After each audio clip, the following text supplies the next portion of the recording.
बिस्मिल्लाहिर्रहमानिर्रहीम, अस्सलाम वालेकुम नाज़रीन, very warm welcome to BBC 11 headline news. नाज़रीन, बेलाग तजिए की एक और एपिसोड के साथ आपकी खिदमत में हाजिर है। जिस तरह कि इस वक्त पूरा मुल्क जो है हमारा कोरोना वायरस का शिकार हो चुका है और मुकम्मल तौर पर लॉकडाउन की सूरत हाल है। पूरे पाकिस्तान में कोई सूबा ऐसा नहीं है जो कि लॉकडाउन से बचा हो, और ख़ास तौर पे सिंध में जो सूरत हाल है वो इंतहाई ज़्यादा ख़राब है। उसकी वजह यह है कि वहाँ पे कोरोना के पेशेंट्स भी बहुत ज़्यादा रिपोर्ट हो रहे हैं, और ख़ास तौर पे जो हुकूमत मैय्यज़ ले रही है। आज इस सिलसिले में मैंने अपने दो साथियों से पूछूंगा कि क्या हुकूमत जो लॉकडाउन का फ़ैसला है या लॉकडाउन के बाद जो आवाम पर असरात पड़ रहे हैं उसके हवाले से डिस्कशन के लिए आज हमारे साथ मौजूद है एज़ यूजुअल कमरुज़्ज़मान भट्ट साहब, जो कि एक सीनियर साफ़ी और नामवर तजियाकार हैं। उनको वेलकम करूँगा। कैसे हैं आप? ठीक ठाक है जी। और उनके साथ मौजूद है तनवीर बेताब साहब, जो कि अदब की दुनिया का एक बहुत बड़ा नाम है। तनवीर साहब, आपको भी वेलकम करूँगा मैं। बहुत शुक्रिया जनाब। सबसे पहले नाज़रीन, जो प्रोग्राम का जो इंट्रो जिस तरह मैंने आपको बताया कि मुल्क भर जो है इस वक्त पूरे की तरह लॉकडाउन हो चुका है, और आवाम जो है उस हवाले से अभी तक इस लॉकडाउन की सूरत हाल को समझने के लिए तैयार नहीं है। कमरुज़्ज़मान भट्ट साहब, इस हवाले से थोड़ा सा आगाह कीजिएगा, क्योंकि हम इस सेफ्टी मेजर्स को जो है अडॉप्ट नहीं कर पा रहे। बतौर कौम हम उसी इस्तेज़ाइया अंदाज में, उसी तंज़िया अंदाज में सारी सूरत हाल को ले रहे हैं, जिसकी वजह से इटली को जो है खमियाजा भुगतना पड़ रहा है। लेकिन हमारी अवाम जो है इस हवाले से कतई तौर पर नहीं समझ रही, और कानून नाफज करने वाले इदारे जो हैं उनकी सख्तियाँ भी जो है रोज़ बरोज़ जो है दिन ब दिन इजाफा होता जा रहा है। तो क्या कहेंगे सारी सूरत हाल पर आप? जी बिल्कुल जी, तो साहब आपने जैसा कि अपने सवाल में ही ये बात क्लियर कर दी है, वाज़ी हो गई है इसमें कि ना तो हुकूमत की तरफ से इस मामले को फर्स्ट स्टेप पर जो है सीरियस से लिया गया, संजीदगी से इस हवाले से इक़दाम नहीं किए गए। इंतज़ार देखो और इंतज़ार करो की पॉलिसी पर अमल किया जाता रहा, और उसके बाद जब ये जुज़वी लॉकडाउन किया गया सूबों की तरफ से, तो उसके 18वीं तरमीम के तहत जो है वफाक इसमें कुछ नहीं कर सकता था। सूबाई जो इंतज़ामिया थी, गवर्नमेंट थी, उनकी तरफ से ये अपने अपने तौर पर तमाम सूबों में ये जो लॉकडाउन का अहकाम दिए गए, लेकिन उसके बाद अभी तक जो है अवाम की तरफ से कोई संजीदगी का मुजाहरा नहीं किया जा रहा। वो इसको जस्ट एक फ़न के तौर पर और एक मजाक के तौर पर ही ले रहे हैं। जगह जगह जमघटे लगे हुए हैं, जगह जगह इज्तिमा हो रहे हैं, कहीं सड़कों पर क्रिकेट खेली जा रही है, कहीं मोटरसाइकिलों पर जत्थे बनाकर जो है वो सैर तफरी की जा रही है। ग्राउंडों में उसी तरह सूरत हाल है, गलियों बाजार उसी तरह। ये कहाँ पे रहे हैं हम? तो इस हवाले से पुलिस की तरफ से भी सख्ती की जा रही है। पुलिस जो है वो गिरफ्तार भी कर रही है जिन्होंने दुकानें खोली हुई हैं, दफ़ा 144 की खिलाफ वर्जी कर रहे हैं, उनको गिरफ्तार भी किया जा रहा है। सैकड़ों मुकदमात भी दर्ज हो चुके हैं, लेकिन उसके बावजूद अभी तक जो है वो हमारा कौमी मिजाज ऐसा बन चुका है कि हम किसी भी चीज़ को अपनी कोई कौमी या मिली जिम्मेदारी समझकर संजाम नहीं देते, बल्कि उस वक्त तक उस चीज़ को, उसके नफाज को यकीनी नहीं बनाते जब तक पानी सर के ऊपर से गुजर न जाए। तो यही सूरत हाल हमारे साथ हो रही है। अब लॉकडाउन की सूरत हाल के दौरान जो इससे मुंसलिक चीज़ें हैं जो सामने आ रही हैं, जो इससे मुंसलिक जो बुराइयाँ और खामियाँ और कोताहियाँ जो सामने आ रही हैं, उनमें सबसे बड़ी चीज़ ये है कि एक तरफ लॉकडाउन हुआ है, हुकूमत की तरफ से दुकानों की बंदिश का अहकाम आए हैं, तो उसके साथ ही दोबारा फिर ज़ख़ीरा अंदोज़ी का अमल शुरू हो गया है, नाजायज़ मुनाफाखोरी की जा रही है, और आवाम को जो है वो महंगे दामों चीज़ें खरीदने पर मजबूर किया जा रहा है। सिर्फ एक मास्क को देख लें कि 5 रुपए का मास्क जो है इस वक्त 40 से 50 रुपए में फ़रोख्त हो रहा है, बल्कि कई जगहों पे तो 80 रुपए भी रिपोर्ट हो रहे हैं इस वाले से। और इसके साथ साथ आटा की अगर बात की जाए तो जो दोबारा वो 45 रुपए किलो तक आ गया था बड़ी काविशों की वजह से, जुर्माने और छापों के बाद, तो अब दोबारा फिर वो 70-80 रुपए किलो तक वो आटा जो है वो फ़रोख्त किया जा रहा है। इस हवाले से अब आटा चक्कियों पर, दुकानों के जो गोदाम है उन पर भी छापे मारे जा रहे हैं। कोई सीरियस तौर पर नहीं लिया जा रहा है, इसको लूट मार का एक जरिया बना लिया है। और अब अजानें भी हो रही हैं, अजानें दी जा रही हैं, अजानों का सिलसिला शुरू कर दिया गया है कि अल्लाह से जो है वो तौबा ताइब हों, अल्लाह से माफ़ी मांगे, अल्लाह की खुशनुदी की तलब करें। लेकिन ये अजानें उस वक्त तक काम नहीं करेंगी जब तक हमारी अजानें बिलाली बनकर सामने नहीं आएंगी। हम रिश्वतखोरी तो कर रहे हैं वैसे ही, हम ज़ख़ीरा अंदोज़ी तो वैसे ही कर रहे हैं, नाजायज़ मुनाफाखोरी तो वैसे ही कर रहे हैं, एक दूसरे का हक तो वैसे ही मार रहे हैं, लेकिन अजानें दे रहे हैं। उन अजानों को उस वक्त तक फ़ायदा नहीं होगा जब तक हम दूसरे फर्द को, दूसरे शख्स को उसका हक नहीं अदा कर देते, उस वक्त तक ये अजानें फ़ायदा नहीं देंगी। तनवीर बेताब साहब, कोरोना वायरस, लॉकडाउन, पूरा पाकिस्तान जो है इस वक्त लॉकडाउन हो चुका है, लेकिन हमारी आवाम जो है नहीं समझ रही, और साथ साथ जिस तरह के भट्ट साहब फरमा रहे हैं कि इंतज़ामिया जो है वो भी इस पर कोई, इस लाकानूनियत पे, इस ज़ख़ीरा अंदोज़ी पे किसी किस्म का कोई चेक एंड बैलेंस नहीं कर पा रही। तो क्या कहेंगे सारी सूरत हाल पर? देखिए तो सब इसमें बात ये है, अगर हुकूमत ज़्यादा सख्ती करे तो फिर भी हम मीडिया के लोग ही शोर मचाते हैं कि जनाब बड़ी ज़्यादती हो गई, बड़ा जुल्म हो गया। अब लगाने को गवर्नमेंट कर्फ्यू भी लगा सकती है, कर्फ्यू लगा दे तो फिर क्या होगा? फिर कहेंगे ये गरीब आदमी मारा गया, उसका क्या करें, इसका क्या करें। गरीब आदमी तो वैसे ही पिस रहा है ना जी, रोएंगे, परेशान होंगे। लेकिन देखिए एक गैर जिम्मेदारी की भी एक हद होती है। अब बंदा अमीर हो या गरीब हो, कोई भी हो, उसको एक जिम्मेदारी शहरी तो बनना चाहिए। वो ये तो होना चाहिए, किसी को इस वजह से आप राहत नहीं दे सकते कि वो गरीब है, जैसे मर्जी घूमता फिरे। अब मैंने खुद देखा कि गलियों में, मोहल्लों में बिला वजह बच्चे खेलते फिर रहे हैं, नौजवान क्रिकेट खेल रहे हैं, आपस में मिलजुल रहे हैं, टोलियां बना के बैठे हैं। बहुत से लोग खाली जो आज छुट्टियां हैं दफ्तरों में, आपके दुकानों में, मुख्तलिफ जगहों पे, तो टोलियां बना के बैठे बातें कर रहे हैं। मुझे बताइए ये क्यों कर रहे हैं ऐसा क्यों हो रहा है? अब क्या हुकूमत इनको पकड़ के जूते मारेगी तो फिर बाद आएंगे? ये खुद होना चाहिए। जब हुकूमत ने अपील की है कि भाई आप लोग घरों में रहें, तो आप अपने आप को घरों तक महदूद करें, क्यों बाहर निकल रहे हैं? हाँ, ज़रूरी काम से घर से निकलना है, घर का एक फ़र्द बाहर निकलता है, कोई चीज़ खरीदनी है, कोई दवाई खरीदनी है, खुराक खरीदनी है, कोई और ऐसा ज़रूरी काम है वो आप करें, लेकिन बिला वजह घरों के बाहर ठट लगाना, घरों के बाहर बैठना, बातें करना और बाकायदा दावतों में बुलाना, दावतें करना, दूसरे को बुला रहे हैं, बारबेक्यू की महफिलें हो रही हैं, खाने की महफिलें हो रही हैं। यार ये इस पे जितना भी अफसोस किया जाए कम है कि हम लोग खुद आ बैल मुझे मार कर रहे हैं, फिर उसके बाद गिला हुकूमत से किया जाए, वफाकी हुकूमत से किया जाए, या सूबाई हुकूमत से किया जाए, या किसी और से किया जाए। पहले हमें अपने रवैये भी तो देखने चाहिए ना कि हम लोग क्या कर रहे हैं, क्या हम लोग जिम्मेदार शहरी का किरदार अदा कर रहे हैं। देखिए, अगर चाइना ने काबू पा लिया है अपनी बीमारी पे, सब उस पर फख्र कर रहे हैं, तो वहाँ ये भी देखिए कि वो एक दफ़ा अपील करते हैं, कोई बंदा घर से नहीं निकलेगा तो कोई नहीं निकलता, उनको पुलिस पकड़ने नहीं जाती, वो खुद लोग गवर्नमेंट की बात मानते हैं। हुकूमत ने अपील की, खुद ही आइसोलेट हो जाते हैं, अपने आप को घरों में आइसोलेट कर लिया, अपने आप को महदूद कर लिया। ये कौमें होती हैं जो इन आफात पे काबू फौरन पा लेती हैं, लेकिन हमारी कौम का जो गैर जिम्मेदाराना रवैया है, हम हर चीज़ को मजाक लेते हैं, हर बात को हम ठट्ठे में उड़ा देते हैं, और कल को जब फिर कैजुअलिटी खुदा न खास्ता होती हैं, कल को जब वो मामला शिद्दत इख्तियार कर जाता है तो फिर हम लोग ही परेशान होते हैं। तो अभी आज हमें जिम्मेदारी का मुजाहरा करना चाहिए। अच्छा, दूसरी बात, अभी मैं कल टीवी पे देख रहा था कि मुख्तलिफ जगहों पे सस्ते आटे के स्टॉल लगाए गए हैं। अच्छा, वहाँ पे लोगों का फीस जमा है, लोग इकट्ठे हो चुके हैं, बहुत ज़्यादा तादाद में लोग इकट्ठे हुए पड़े हैं और वो आटा लेने के लिए इकट्ठे हुए हैं। ये कौन सा तरीका है आटा देने का या लेने का? फिर उसके बाद तो सारे आपके जो मेयर थे, 144 के खिलाफ वर्दी कहाँ पे रह गया, कहाँ पे रह गई? लॉकडाउन का मकसद ही खत्म हो गया जब आप इस तरह आटा लेने के लिए निकल गए और ट्रक के इर्द गिर्द आपने खड़े होकर वहाँ पे जुगमटा बना लिया, आप लोगों के साथ मिक्सअप हो गया, तो सारा किस्सा खत्म हो गया। तो ये इन चीज़ों को तो हमने खुद एहतियात करनी है ना। मुल्क में किसी चीज़ की कमी नहीं है, कोई ऐसा मसला नहीं है, ऐसा मसला नहीं है, लेकिन हम लोगों को चाहिए कि हम जो चीज़ लेनी है अच्छे तरीके से, हम अच्छे तरीके से फासले पे खड़े हों, बारी बारी इसको। लेकिन ये तो हुकूमतों की जिम्मेदारी बनती है ना जी। कमर उस्मान भट्ट साहब, जिस तरह के कोरोना वायरस, इसका जिस तरह के तवील बितास पर जिक्र कर रहे हैं कि ये शिद्दत इख्तियार करता जा रहा है, और जो मरीज़ हैं इस हवाले से आपको पता है कि आए रोज़ उसमें सैकड़ों की तादाद में इजाफा हो रहा है, और अब तकरीबन जो तादाद है वो 1100 से भी क्रॉस करती नज़र आ रही है। तो इसको फैलाव से रोकने के लिए क्या सजेस्ट करेंगे, किस तरह से इस पे काबू पाया जाए ताकि अगला जो हफ्ता आने वाला है उसमें ये सूरत हाल जो है ये हज़ारों या लाखों तक ना पहुँचे, और जो कैजुअलिटीज़ है वो भी कम से कम हो, ताकि हम इसको, जिसे कहते हैं इस फेज़ को, जो 2 हफ्ते का फेज़ है, इसको आराम और सुकून से गुजार सकें? जी, तो सब जैसा कि पहले जिक्र हो चुका है कि हमारे सामने चाइना की मिसाल है कि चाइना में सबसे पहले ये वायरस सामने आया, मंजर आम पर आया, और वहाँ पे इतनी तशवीशनाक सूरत हाल हमारे सामने आ गई कि जिस तरह से वो वीडियोज़ जो हैं वो सोशल मीडिया पर वायरल हो रही थी, वहाँ से ख़बरें आ रही थी कि किस तरह लोग मर रहे हैं, क्या हो रहा है उनके साथ, किस तरह उनको जो है वो आइसोलेट कर दिया गया है, पूरा शहर वुहान सिटी जो है वो आइसोलेट कर दिया गया है। तो उसके बाद जिस तरीके से तनदही से उन्होंने रातों रात अस्पताल बनाए, फील्ड हॉस्पिटल बनाए, उसके बाद उसके इलाज के लिए उनको, उन लोगों को करंतना करने के लिए जो इक़दाम किए गए, अगर वैसे ही हंगामी और जंगी बुनियादों पर चीनी कौम की तरह, चीनी डॉक्टर्स की तरह, चीनी हुकूमत की तरह पाकिस्तान में भी वो मिसाल पर अमल किया जाए, तो मुझे यकीन है कि ये कोरोना वायरस जो है इसके फैलाव पर काबू पाया जा सकता है।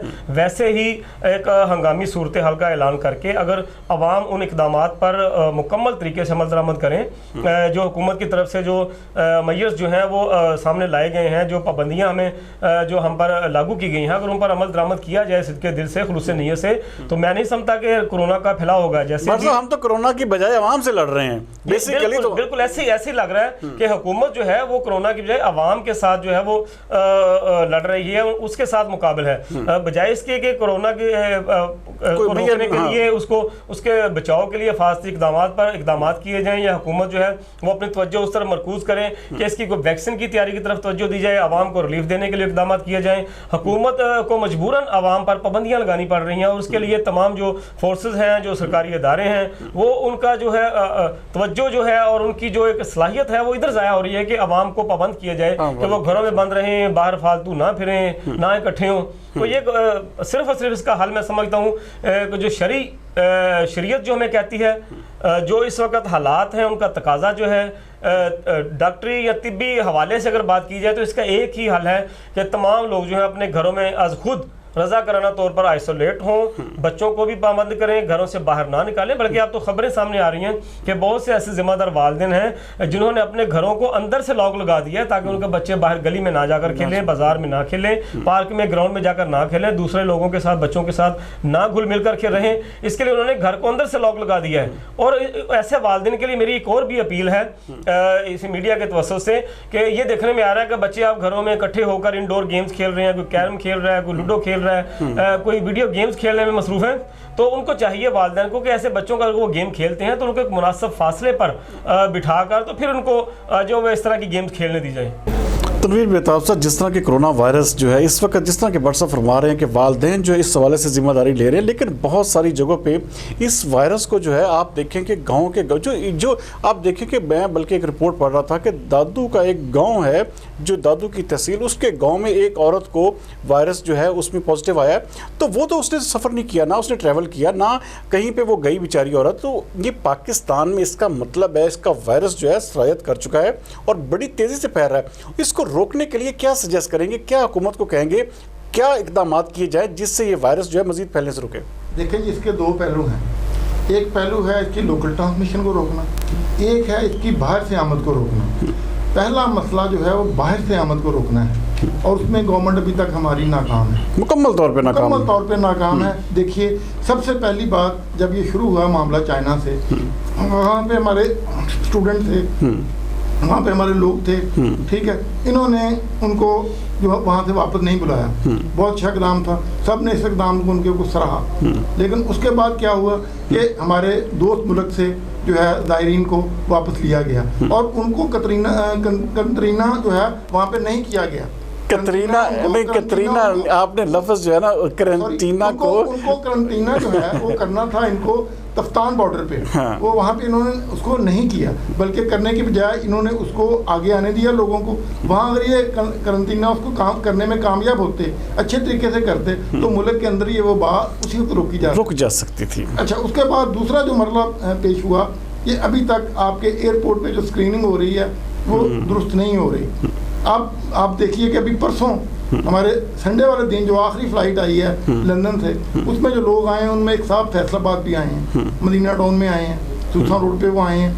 अच्छा, अगर उनकी स्क्रीनिंग सही हुई होती एयरपोर्ट पे तो यहाँ तक पहुँचने में कैसे कामयाब यहाँ पहुँचे हैं, अपने घर वालों से भी मिले हैं, अपने दोस्त अहबाब से भी मिले हैं, 3-4 दिन लोगों से मिलते रहे हैं। उसके बाद उनमें जो है तशखीस हुई है, उनका चेकअप हुआ तो तशखीस हुई है, और तशखीस में उनका पॉजिटिव आया है टेस्ट। तो जितने लोगों से मिले होंगे सारी बात है वो भी फैल गया। ये जो आपने बात की है कि लोकल ट्रांसमिशन ऐसे हो रही है कि जब एक बंदे को हो गया और उस बंदे को उन्होंने चेक नहीं किया, वो बंदा अंदर आ गया, चेक नहीं किया, जितने लोगों से मिला, जितनी जगहों पे गया, जहाँ उसने हाथ लगाया, जहाँ वो पहुंचा, वहाँ उसने अपना वो जरासीम जो है फैला दिया। तो असल चीज़ ये है कि एयरपोर्ट्स की हमारे जो आपकी जो बहरी पोर्ट्स हैं उनकी हर जगह से जो भी अंदर आने के पॉइंट हैं, वो आपके बॉर्डर हैं, ज़मीनी बॉर्डर हैं, हवाई बॉर्डर हैं, जो भी हैं, उन पे स्क्रीनिंग जो है आपको इंतहाई सख्त करना होगी। और वहाँ पे किसी करप्शन का, किसी चीज़ का कोई इम्कान भी नहीं है हमारे पास, चांस भी नहीं है, बिल्कुल ऐसा चांस नहीं है हमारे पास कि वहाँ बिल्कुल सही स्क्रीनिंग की जाए। और अगर सही स्क्रीनिंग होगी तो बाहर से ट्रांसमिशन रुक जाएगी। अच्छा, उसके बाद आ गई मुल्क के अंदर की बात। मुल्क के अंदर का अगर आपने ट्रांसमिशन को रोकना है उसके लिए लोगों को आइसोलेट करना पड़ेगा, लोगों को अपने घरों में महदूद करना पड़ेगा। वो महदूद करने के लिए अभी आप लॉकडाउन पे गए हैं, कल को आपको कर्फ्यू में भी जाना पड़ता तो जाना पड़ेगा। इसके बगैर कोई चारा कार नहीं है। अगर हम इस चक्कर में रहेंगे ना कि जी गरीब क्या करेंगे, वो क्या करेंगे, फलां क्या करेंगे, तो भाई जिंदा रहेंगे तो कुछ करेंगे ना। अगर आपने उनको भूख से बचाते बचाते बीमारी से मार देंगे तो आप कौन सा उनके साथ अच्छा सलूक करेंगे, ऐसे बिल्कुल सही करेंगे, हमदर्दी करेंगे उनके साथ। तो बेहतर ये है कि अगर जरूरत पड़ती है तो कर्फ्यू लगाने से भी गुरेज मत किया, गुरेज नहीं करना चाहिए। नाज़रीन की मत जाइएगा, मिलेंगे एक छोटे से ब्रेक के बाद जो वज़ीर-ए-आज़म और सहाफ़ियों की या एंकर पर्सन, बल्कि हम उसे सहाफ़ी नहीं कहेंगे, एंकर पर्सन की जो मुलाकात हुई है उसके हवाले से डिटेल डिस्कस करेंगे एक छोटे से ब्रेक के बाद। HN ट्रेडर्स, अब घर सजाएं अपनी मर्जी से। फैसलाबाद का सबसे बड़ा ट्रेडिंग सेंटर जहां आपको मिले मोल्टी फोम की सबसे ज्यादा variety, Molty sleep mattresses, Molty foam flex, Molty ortho, Molty cool gel, spring mattresses, master Celesty paces, master Celesty bravo, master Celesty gold plus. We deal with all kind of mattresses, unique variety of sofa cum bed, master multi furniture. Special offer for our customer for limited time. 2 pillow free along with all kind of mattresses. HN Traders. Address Amin Town near Kashmir Oil Mills, opposite Circle Club, Faisalabad. Call 0323 6669 291 0321 655 0729 041 8751 877। Welcome back नाज़रीन, जैसे कि break पर जाने से पहले मैं बात कर रहा था कि वज़ीर-ए-आज़म पाकिस्तान इमरान खान से मुलाकात हुई है सीनियर एंकर पर्सन, जिसको बड़ी सोशल मीडिया पे इस हवाले से बहस चल रही है कि कोरोना वायरस का मामला था और डिस्कशन के लिए बुलाया गया एंकर पर्सन को। तो उस हवाले से बहुत सारे हलकों में ये भी चहम गोइयाँ हो रही हैं कि सहाफ़ी और एंकर पर्सन में क्या फ़र्क है। इस हवाले से हम पूछेंगे कमरुज़्ज़मान भट्ट साहब के, जो कि बड़े सीनियर सहाफ़ी हैं और पिछले 30 साल से बाकायदा एक अखबारात और पूरे जिसे कलम नवीसी और पूरी खबर निकालना, जिस तरह के एक सहाफ़ी का काम होता है, उसको लेके जो है इनसे पूछेंगे कि ये जो नाम दिया गया कि जी सीनियर सहाफ़ियों की मुलाकात हुई, क्या ये एंकर पर्सन जो है ये जितने भी सीनियर इस लेवल पे काम कर रहे हैं, क्या उनको ये कहना दुरुस्त है, या वज़ीर-ए-आज़म और जो ये जो एंकर पर्सन की मुलाकात है क्या उसको डिस्कस किया जाना चाहिए या कि कोरोना वायरस के हवाले से, ये थोड़ा सा बताइएगा। जी बिल्कुल जी, तो साहब एक वक्त था कि जब सरबराहान मुमलकत या किसी वज़रा के साथ जो इस तरीके से सहाफ़ियों की मुलाकात किसी स्पेशल इशू पर करवाई जाती थी, किसी संगीन मामले पर या कौमी इशू पर, तो उस वक्त जो है अखबारात के एडिटर्स हजरात जो हैं, मुदीर वो होते थे या किसी अखबार के चीफ रिपोर्टर्स हजरात होते थे या मुतलका बीट रिपोर्टर्स जो है उसको इदारे की तरफ से भेजा जाता था।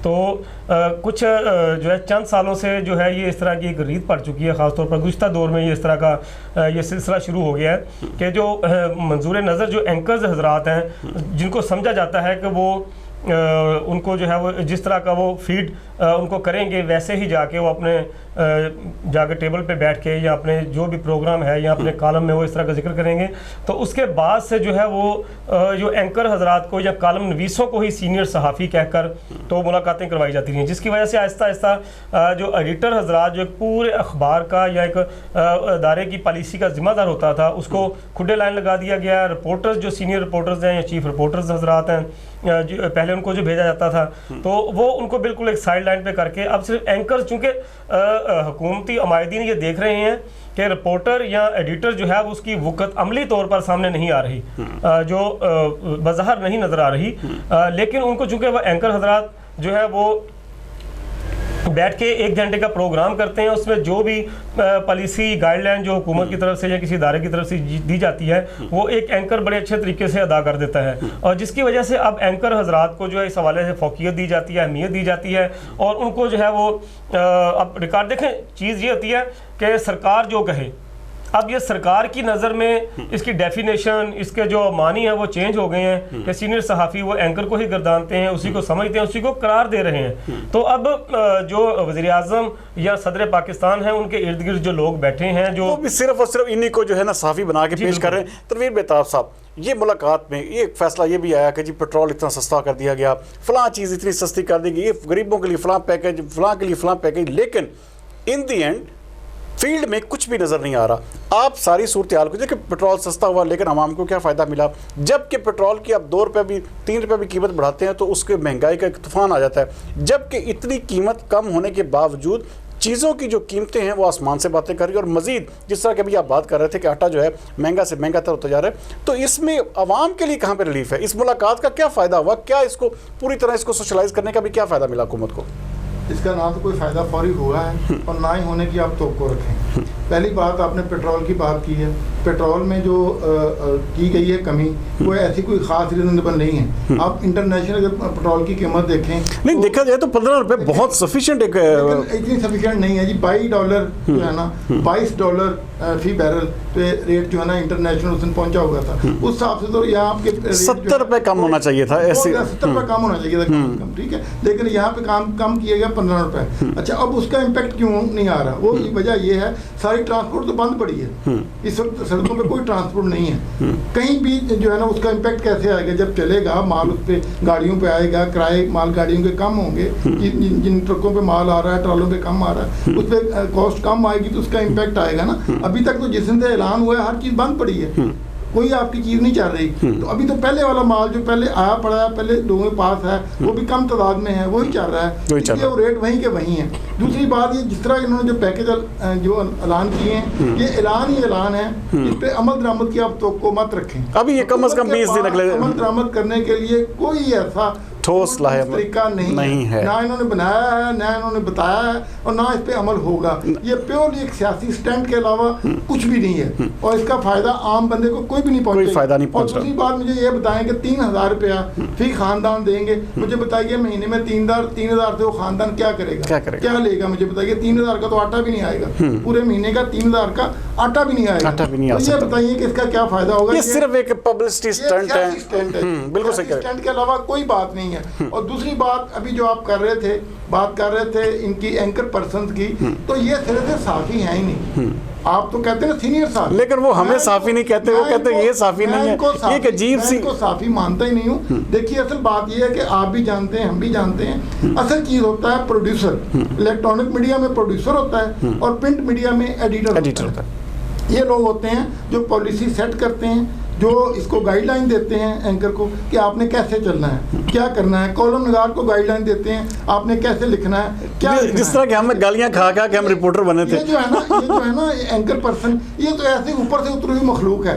ये ये साफी नहीं है, ऐसे ही अपने कोई पैसों के बल बोतों पे, कोई तल्लुकात के बल बोते पे, कोई किसी और चीज़ के बल बोते पे। और इनकी सारों की लॉबियाँ हैं, पीछे सियासी लॉबियाँ हैं, इनके पीछे ब्यूरोक्रेसी की लॉबियाँ हैं, अदरवाइज एजेंसियों की लॉबियाँ हैं जो इनके पीछे हैं। और ये लोग बैठ के मुख्तलिफ प्रोग्राम करते हैं, लेकिन उसमें उनकी मर्जी बहुत ज़्यादा शामिल नहीं होती। असल में अदारे की पॉलिसी जो चल रही होती है, ये हुकूमत उसी को ही लेके चलते हैं। हुकूमत की भूल है कि वो इनको सीनियर साहबी समझ के बुला रही है और इनसे बात कर रही है। इनको बुलाने का, बात करने का कोई फायदा नहीं है, ना होगा। सही साफियों को बुलाया जाना चाहिए, जो सच्चे साफी हैं, सही साफी हैं। कमर उस्मान भट्ट साहब, सियासत की बात हो रही है इस वक्त, जो है एक बैच भी पड़ा हुआ है कि उस्मान बुज़दार अच्छे इंतजाम कर रहे हैं, या जो सीएम सिंध है मुराद अली शाह। लेकिन इसमें नो डाउट जो सोशल मीडिया पे या दूसरी चीज़ों पे जो हमें नज़र आ रहा है, इसमें नो डाउट जो है 100% आगे हैं सीएम जो सिंध है मुराद अली शाह। तो सारी सूरत हाल में ये सिर्फ एक, जिसे कहते हैं कोरोना कप का एक मैच जारी है हुकूमत और अपोजिशन के दरमियान। इसमें जीता कौन है? हर बंदा जो है दूसरे से नंबर आगे ले जाने के चक्कर में जो है अपने आप को फ्रंट फुट पे पेश कर रहा है। तो इस सारी सूरत हाल पे क्या कहेंगे आप? जी बिल्कुल जितोई साहब, जो आपने बिल्कुल ये इस हवाले से बजा फरमाया है। लेकिन चूंकि बात हो रही है पेट्रोल की कीमत के हवाले से कि ये रिलीफ पैकेज हुकूमत को उस वक्त याद आया जब उनके अपने सर पर पड़ी है। उन्होंने देखा कि आवाम की हमदर्दी हासिल करने का ये एक अच्छा मौका है।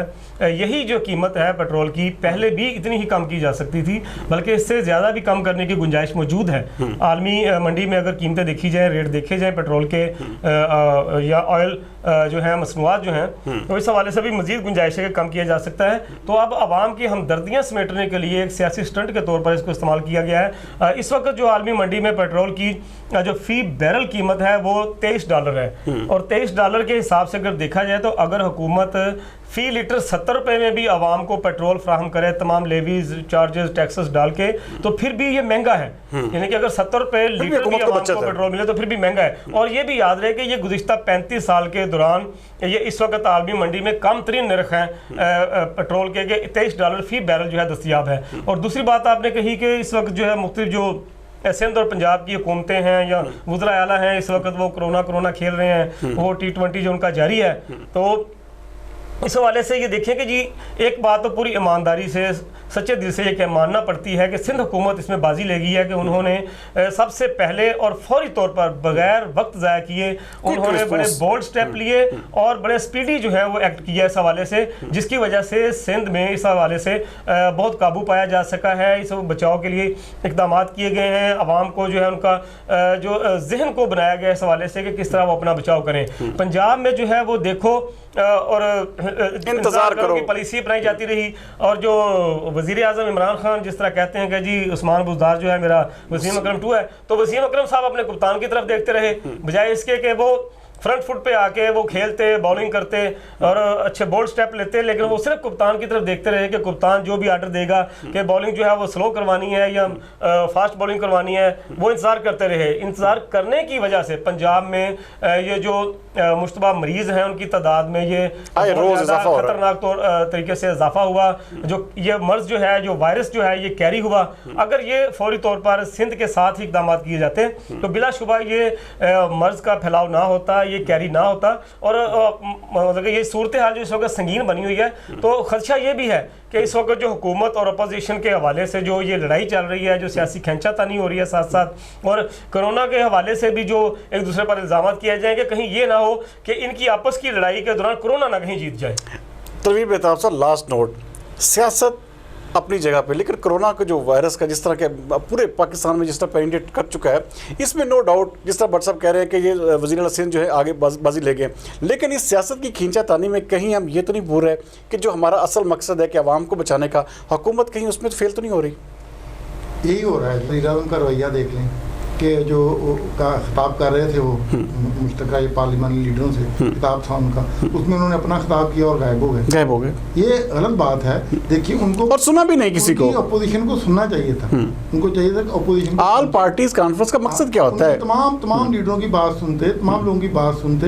ये उनका रवैया बाकियों के लिए इंसल्टिंग रवैया था, जिसका नतीजा ये निकला शहबाज शरीफ ने भी इसको छोड़ दिया, उस कॉन्फ्रेंस को बिलावल ने भी छोड़ दिया। तो ये चीज़ जो है ना, ये हमें कमज़ोर करेगी। इस वक्त सियासत करने की ज़रूरत नहीं है, इस वक्त नंबर स्कोरिंग का वक्त नहीं है। इस वक्त है कि हम लोग मुतहद होकर तमाम सियासी पार्टियां, तमाम मजहबी पार्टियां, तमाम समाजी तंजीमें, तमाम सहाफ़ी, तमाम दानिश्वर एक पेज पे आ जाएं और हमारा सिर्फ एक ही दूसरी सिमत पे खड़ा हो, वो कोरोना खड़ा हो। हम सब एक तरफ हो, कोरोना दूसरी तरफ हो, फिर हम उसको शिकस्त दे सकते हैं। अगर हम ये आपस की लड़ाइयाँ लड़ते रहेंगे तो फिर डेफिनेटली कोरोना के जीतने के इम्कान ज़्यादा है। बिल्कुल, बिलावल बहुत ही बुरा होगा, वो हम सबको पछाड़ के रख देगा। जी बिल्कुल, जैसा कि गुज़िश्ता दिनों बिलावल भुट्टो का भी इस हवाले से बड़ा अच्छा इक़दाम जो बयान है, काबिल तहसीन बयान सामने आया था कि इमरान खान हमारे वज़ीर आज़म हैं, तो कोरोना के हवाले से तमाम जो भी इक़दाम करेंगे वो अपोजिशन लीडर की हैसियत से, अपोजिशन एक बड़ी जमात के कायद की हैसियत से वो भरपूर तरीके से हुकूमत का साथ। लेकिन इस वक्त इमरान खान साहब सुनने के मूड में नहीं है, जैसा कि तनवीर बेताब साहब ने बताया। नाज़रीन, कहीं मत जाइएगा, डिस्कस करेंगे फैसलाबाद को, और फैसलाबाद में जिस तरह के ये सारे इंतजाम जारी हैं या लॉकडाउन की सूरत हाल है। कहीं मत जाइएगा, मिलते हैं ब्रेक के बाद। एच.एन. ट्रेडर्स अब घर सजाएं अपनी मर्जी से। फैसलाबाद का सबसे बड़ा ट्रेडिंग सेंटर, जहां आपको मिले मोल्टी फोम की सबसे ज्यादा variety, Molty sleep mattresses, Molty foam flex, Molty ortho, Molty cool gel, spring mattresses, master Celesty paces, master Celesty bravo, master Celesty gold plus. We deal with all kind of mattresses, unique variety of sofa cum bed, master multi furniture. Special offer for our customer for limited time. 2 pillow free along with all kind of mattresses. H.N. Traders. Address Amin Town near Kashmir Oil Mills, opposite Circle Club, Faisalabad. Call 0323 6669 291, 0321 655 0729, 041 8751 877. Welcome back नाज़रीन, break पर जाने से पहले जैसे मैं बात कर रहा था कि फैसलाबाद को डिस्कस करेंगे। फैसलाबाद में पिछले दिनों में बड़ी इस हवाले से जो है सोशल मीडिया पे बड़ी मूव भी चली, और वो जो बेचारे लोग थे वो उनको जो है वो मामू बना दिया गया अरकान असम्बली की तरफ से। बट सब इस सारी सूरत हाल पर क्या कहेंगे? कहा गया कि यहाँ पे क्वारंटाइन सेंटर जो है नहीं बनेगा, नहीं होगा, ये सब कुछ इसको ख़त्म कर दिया गया। लेकिन वही हुआ कि ज़ायरीन जो है 1000 किलोमीटर का फासला तय करते हुए फैसलाबाद के ही एक क्वारंटाइन सेंटर में इस वक्त नागजीन है। क्या कहेंगे इस हवाले से? आज तो सब देखें, ये इस हवाले से कुछ लोगों में जो है ना वो गलत एक चीज़ सामने आई है, गलत तौर पर फैलाई जा रही है। ये नहीं कहा गया था अरकान असम्बली की तरफ से कि फैसलाबाद में करंतना बनाया ही नहीं जाएगा, बल्कि इस हवाले से ये क्लियर करता चलूँ कि 3 करंतना मराकज़ जो है वो बनाए जाने का ऐलान किया गया था, जिनमें जो सबसे पहले था वो ज़रई यूनिवर्सिटी ओल्ड कैंपस जो जेल रोड पर वाक़ है, पुरानी इमारत, उसकी वहाँ के 8 ब्लॉक हॉस्टल्स के खाली करवा लिए गए थे। दूसरे नंबर पर ज़रई यूनिवर्सिटी ही का जंग रोड पर एयरपोर्ट के करीब पारस कैंपस, वहाँ पर भी 8 ब्लॉक खाली करा लिए गए थे। उसके बाद जंग रोड पर पारस कैंपस के साथ ही जीसी यूनिवर्सिटी का जो न्यू कैंपस है चिल्ड्रन हॉस्पिटल के साथ, वहाँ पर जो 5 ब्लॉक खाली करवाए गए थे हॉस्टल्स के। तो इस हवाले से जब अरकान असम्बली ने सिर्फ और सिर्फ ये एहतजाज किया था कि ज़रई university old campus jail road पर करंतना ना बनाया जाए, बाकी 2 के हवाले से उन्होंने तहफ़्फ़ुज़ात या खदशात का इजहार नहीं किया था। ये बात वाज़ेह होना चाहिए। तो इस हवाले से इंतज़ामिया ने उनकी बात मान ली अरकान पार्लियामेंट की, और ज़रई यूनिवर्सिटी में रुकिए यहाँ, ये बिल्कुल ऐसे ही है। ऐसा नहीं हुआ था। फ़रख हबीब की वीडियोस मौजूद हैं सोशल मीडिया पे अभी तक।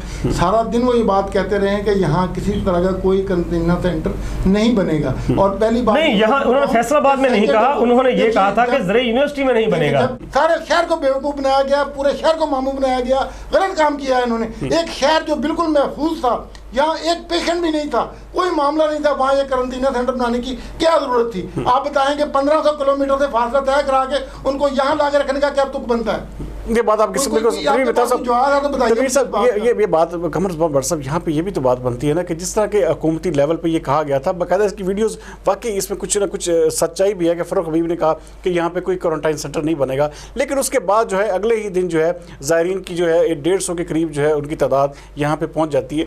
तो ये सारा सिनेरियो तो ये है कि यहाँ पे पहले कहा कुछ गया, फिर उसके बाद हुआ कुछ। तो साहब मैं पहले भी यही अर्ज़ कर रहा था, फिर दोबारा उसी बात को मैं बयान करूंगा। जो हक़ाइक़ मेरे सामने आए हैं उनकी पूरी मैंने तहकीक की है बड़ी ज़िम्मेदारी के साथ, क्योंकि इस वाक़े के बाद, चूँकि ये एक बहुत बड़ा एक संगीन मसला था कि शहर के अंदर जो ज़ायरीन को लाकर रखा है जिनमें अभी तशख़ीस भी नहीं हुई इस चीज़ की, मर्ज़ की या वायरस की।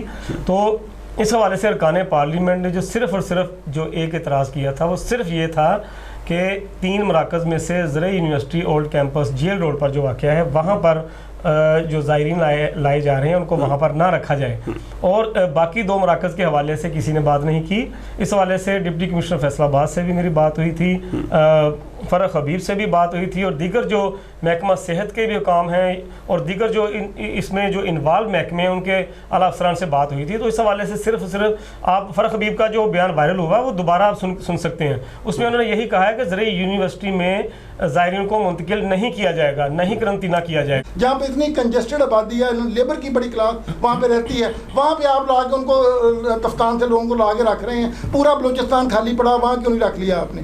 उसके बाद रास्ते में बहुत सारे ऐसे शहर थे जिसको शहर में क्यों नहीं करंतना सेंटर बना लिया? फैसलाबाद लाना क्यों जरूरी था? क्योंकि अब यहाँ अगर खुदा न खास्ता फैलता है, इतनी कंजेस्टेड आबादी में आपके लिए काबू करना मुश्किल हो जाएगा। तो आप एक नई जगह क्यों माल खोल रहे हैं? एक नई जगह लेके क्यों उन लोगों को लेके जा रहे हैं जो सस्पेक्टेड हैं? सस्पेक्टेड तो है ना 12 लोग, तो सस्पेक्टेड को आप क्यों वहाँ पे लेके जा रहे हैं? बहरहाल इसमें सारी बात ये है कि तभी बता फैसलाबाद के साथ जुदाई था, फैसलाबाद के साथ लावारिस शहर जैसा सलूक किया गया है। ये बात कहने दें कि लावारिस शहर जैसा सलूक किया गया है। इन लोगों ने इतराज़ किया, लेकिन इनकी जो हमारे जो MNA थे ना मौजूदा पार्टी के, ये ज्यादती उन्होंने करवाई है। चैम्बर ने उसी शाम प्रेस कॉन्फ्रेंस की, उन्होंने इस पर एतराज़ किया, ठीक है, और समाजी तंजीमों ने एतराज़ किया, सोशल मीडिया ने एतराज़ किया, लेकिन हमारे जो मुंतखब नुमाइंदे थे ना, इन्होंने सिर्फ अपनी पार्टीबाजी के चक्कर में, अपनी सियासत के चक्कर में पूरे शहर की सलामती को दाव पे लगा दिया, पूरे शहर की सेहत को दाव पे लगा दिया। ये इनकी जितना भी इनको कंडेम किया जाए सियासी नुमाइंदों को कम है। ये बिल्कुल नहीं बनता था कि शहर में ये इजाज़त देते करंतना सेंटर बनाने की। बहरहाल ये होने को तो तनवीर बेताब सा हो गया, अब इसको लावारिस कहें या आप वारिस कहें, लेकिन ये है कि PTI के रहनुमाओं ने फैसलाबाद में बाकायदा तौर पे क्वारंटाइन सेंटर का क्याम करवा के वहाँ पे ज़ायरीन को शिफ्ट भी करवा दिया। प्रोग्राम के आगे बढ़ूंगा मैं, कमर भट्ट साहब, यहाँ पे सबसे बड़ी चीज़ ये है कि जिस तरह का सिलसिला पूरा चलता आ रहा है, खुद एहतसाबी का भी, और पुलिस में आए रोज़ एक नई से नई चीज़ें जो हमें मिल रही हैं। बहुत सारे जो मुलाजमीन हैं वो गिरफ़्तार हो रहे हैं, और बहुत सारे पुलिस मुकाबले भी उसी तरह हो रहे हैं। तो ये सारे का सारा सिनेरियो जो है, ये अगर ये मोमेंटम अगर कहीं पे टूटता है तो फैसलाबाद पुलिस की तो कमर ही टूट जाएगी। अगर खुदा ना खास्ता अगर सुहेल चौधरी जैसा ऑफिसर यहाँ से मूव करता है या उसको मूव किया जाता है तो क्या कहेंगे आप? बिल्कुल जी, ये इस हवाले से ये बताता चलूँ कि मैं समझता हूँ अगर आप पिछले सिर्फ 1 साल सिर्फ एक साल के दौरान फैसलाबाद और उसके गिरदोनवा में जो डकैती, राहज़नी, लूटमार की वारदातें हुई हैं, उनके दौरान अगर आम शहरियों की हलाकतों की शरह देखें तो वो बहुत ज़्यादा है। कि ये डाकू और ये राहज़न वारदात के दौरान मामूली सी भी मज़ाहमत पर ना बच्चा देखते थे, ना खातून देखते थे, ना किसी बुज़ुर्ग को देखते थे, ना नौजवान को देखते थे। बेधड़क होकर जो है वो उसको फायरिंग करके तो उसको वो उसकी ज़िंदगी छीन लेते थे। और मैं समझता हूँ कि ये जो सरेआम दंदनाते फिर रहे थे, दिन हो या रात हो, ये मुजरम और इनके सरपरस्त जो काली भेड़ें हैं मुख्तलिफ महकमों में, ये कोरोना वायरस से भी ज़्यादा ख़तरनाक थे। कोरोना से फैसलाबाद में इतनी हलाकतें नहीं हुई जितनी इन मुजरमों से, इन डाकुओं से, इन चोरों से, इन राहज़नों के हाथों इंसानी जानें ज़ाया हुई हैं। तो मैं समझता हूँ कि अगर अब ये पुलिस के महकमे में CPO फैसलाबाद सुहेल चौधरी की तरफ से जो खुद एहतसाबी का अमल शुरू किया गया है और इसके साथ साथ एक कड़ा निज़ाम लाया गया है कि डाकुओं को, राहज़नों को माफ़ी नहीं मिलेगी अगर वो पुलिस पर फायरिंग करते हैं, पुलिस और आम शहरियों पर जो है उनको जो है इस तरह ज़ख्मी करते हैं या कत्ल करते हैं, तो ऐसे लोगों को माफ़ी नहीं मिलेगी। अगर वो ख़ुद को पुलिस के हवाले नहीं करते तो फिर लामहला पुलिस ने अपने जो है हिफाजत में जो है वो फायरिंग करनी है।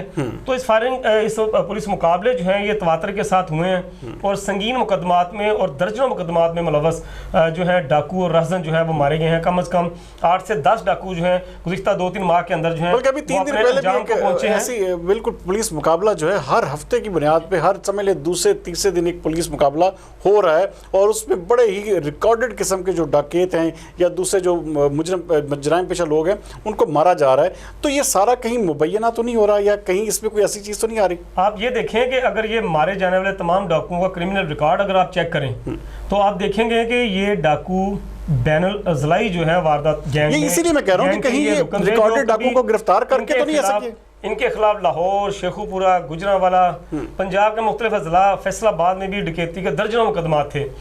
तो इस हवाले से देखें और उसमें अगर क्रिमिनल रिकॉर्ड देखें अगर जो पुलिस के महकमे के पास मौजूद है तो इनमें आप देखेंगे कि तफसील के साथ लिखा हुआ है कि पहले मुकदमे में मुकदमा नंबर फलां बजुर्म डकैती राजधानी ये 2017 में गिरफ्तार हुआ, 2015 में गिरफ्तार हुआ, फिर जेल से रिहा हो गया, फिर ये 2019 में गिरफ्तार हुआ, फिर ये जनवरी 2020 में रिहा हो गया। तो देखें हमारे जो अदालती निज़ाम में जो कुछ हुक्म मौजूद हैं और महकमा पुलिस में जो इनके मुहाफ़िज़ और सरपरस्त मौजूद हैं इन क्रिमिनल्स के, उनकी वजह से ये लोग रिहाई पाकर बाहर आते हैं और दोबारा फिर उसी जो है अपने क्रिमिनल जो सरगर्मियां हैं उनमें मुलव्वस हो जाते हैं। तो देखिए मैं समझता हूं कि अगर जिस तरह के ये इल्ज़ाम आयद किया जाता है कि ये इनको पकड़ कर या मुबैना मुकाबलों में पार किया जा रहा है, तो इस हवाले से देखें अगर जो मैं ये नहीं कह रहा कि पुलिस मुकाबले जाली या फर्जी करने चाहिए, लेकिन अगर जेन्युइन तौर पर अगर कोई फायरिंग करता है पुलिस पर तो जाहिर बात है पुलिस एहलकार जो है वो गोली तो नहीं खाएंगे, वो जवाब तो देना पड़ेगा। अगर इसी तरह खुली छूट दे दी गई तो फिर तो वो ना दिन देखेंगे ना रात देखेंगे, वो तो सरेआम जो है पुलिस के थानों में घुसकर पुलिस पर भी फायरिंग शुरू कर देंगे। तो ये पुलिस का महकमा इसलिए बनाया गया है, वरना अगर पुलिस कुछ नहीं कर सकती तो फिर आम लोग जो है वो खुद हथियार उठाने पर मजबूर होंगे, और अगर आवाम ने खुद हथियार जिस दिन उठा लिया तो फिर ये अफरा तफरी होगी, फैलेगी। तनवीर बेताब साहब, जराइम पेशा लोग, मंशियात फरोश, डकैत, उनके लिए बड़ा कड़ा से कड़ा, जैसे कहते हैं ना कि CPO सुहेल चौधरी ने बिल्कुल उनके लिए ऐसे टाइट कर दिया है कि यहाँ पे ना ही मंशियात फरोशी, और ये आए रोज़ जो है बिल्कुल पुलिस जो है अपने बिल्कुल सही मोमेंटम पे काम कर रही है। तो इस सारे सिनेरियो में आप थाना जात पे या निचले लेवल पे क्या तब्दीली महसूस कर रहे हैं, या आपको कोई हवाले से कोई तब्दीली नहीं मिल रही?